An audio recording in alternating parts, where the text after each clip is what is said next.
Good evening, class. My name is Zaida Dominguez, and I'm going to be speaking about substance use and abuse on Victor Shaw's Chapter 3, The Conflict Perspective on Theoretical Framework.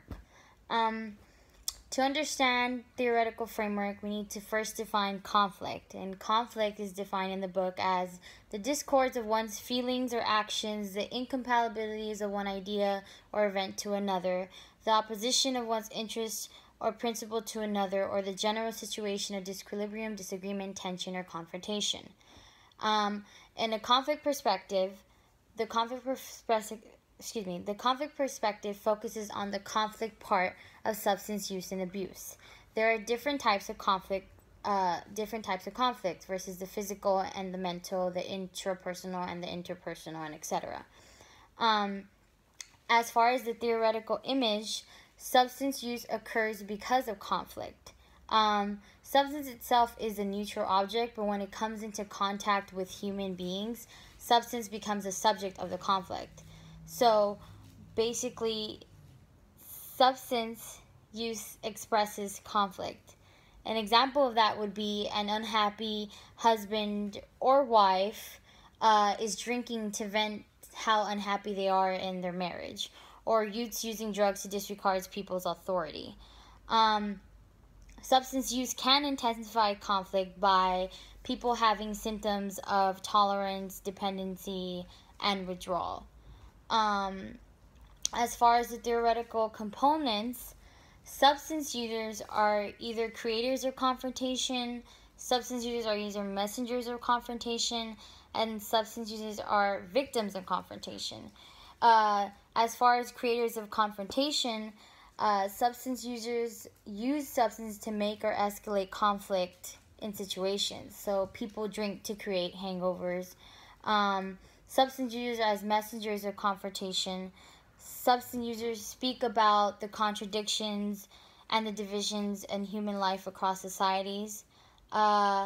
Sometimes, in an explicit way, substance users tell their stories through the media about their pain and suffering while using substances.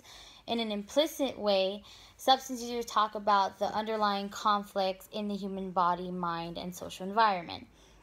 And lastly, substance users are victims of confrontation. Sometimes substance users are blamed for financial falls, cultural poverty, moral decay. Substance users usually are seen as defiant. They drain government's budget, or they overload the justice system, or they overwhelm medical facilities. And sometimes, substance users are arrested versus criminals being arrested. So there's always that division of substance users and ruling classes. As far as the theoretical approach, in order to approach substance use, they look at the subject and the object of the conflict. And as the conflict perspective on substance use, they open the window for questions to be asked, for that theoretical exploration to be kind of open. So basically, you ask questions on, example, why are some substances more than likely to cause addiction problems? Or another one would be, are some substances more likely than others to be featured in conflict and stress? So basically, the theoretical approach is opening the window for questions to be asked. As far as the empirical tests, in order for a critical perspective, in order to